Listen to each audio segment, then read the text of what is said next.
사회복지 통합솔루션 기업 1200 기관이 선택한 기업.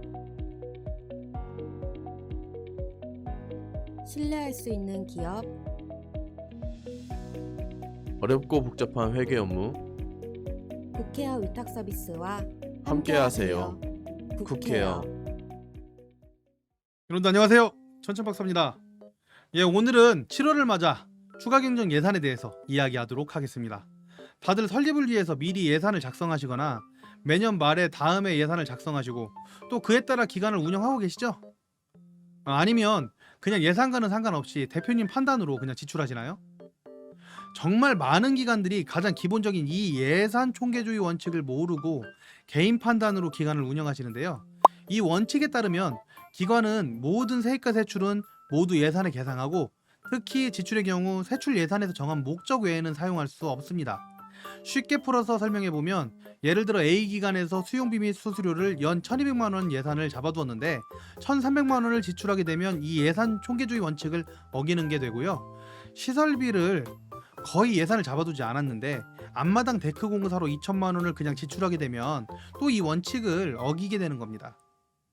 그래서 추가 경정 예산을 미리 확인해야 되는 이유 그 첫 번째가 바로 예산 총계주의 원칙을 지키기 위해서입니다.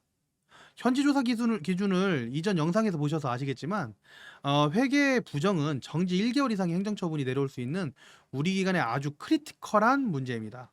게다가 예산 총계주의 원칙은 이미 올해 지출을 한 상태라면 올해가 넘어가면 내년에는 해결하기가 참 어려운 문제입니다. 회계연도가 지나버리기 때문에 지자체에서 승인을 안 내주거든요. 따라서 이 예산 총계주의 원칙을 지키기 위해서 추가 경정 예산이 필요한지 미리미리 확인하셔야 하는 겁니다. 네이버 지식 백과에 따르면 추가 경정 예산이라고 하는 것은 용도가 정해진 국가 예산이 이미 실행 단계에 들어간 뒤 부득이하게 필요 경비가 발생했을 때 예산을 추가 변경하여 국회에 제출하고 의결을 거쳐서 집행하는 예산입니다.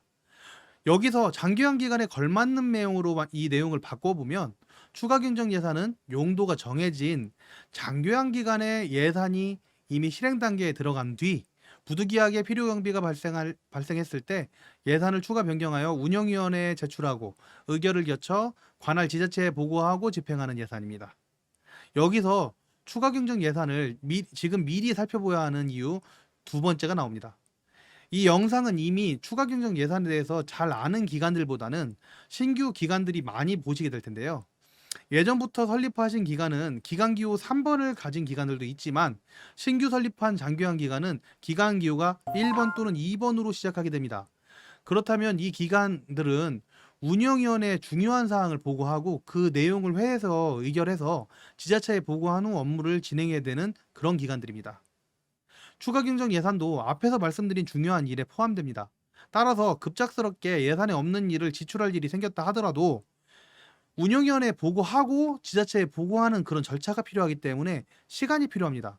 따라서 아무리 급하다 하더라도 이 절차를 진행하는 시간을 무시할 수가 없기 때문에 미리 추가 경정 예산을 해야 하는지 고민을 좀 해보고 필요하다면 미리미리 준비를 하셔야 하는 겁니다. 자, 마지막으로 추가 경정 예산을 미리 살펴봐야 하는 이유 세 번째, 회계 중간 점검입니다. 여러분, 우리 기관에서 예산에 맞게 적정하게 지출되고 있는지 그런 여부는 어떻게 해야지 알 수 있을까요? 이미 여태까지 지출한 내역을 확인하고 분석해야 제대로 지출이 되었는지 더 필요한 지출 항목이 있는지 알 수 있겠죠. 따라서 추가 경정 예산을 진행할 때 가장 첫 번째가 지금 7월이니까 만약 이 시점에 업무를 시작하신다면 상반기에 대한 회계 점검이 우선일 겁니다. 사회복지법인이나 큰 규모의 기관에서는 따로 회계 감사 등을 두어서 직접 대표님께서 회계를 깊게 살펴보지 않아도 되겠지만 개인 시설에서는 어르신을 돌보거나 다른 업무가 너무나도 바빠서 사실상 매월 제대로 되어 있는지 확인하기 어려우실 겁니다.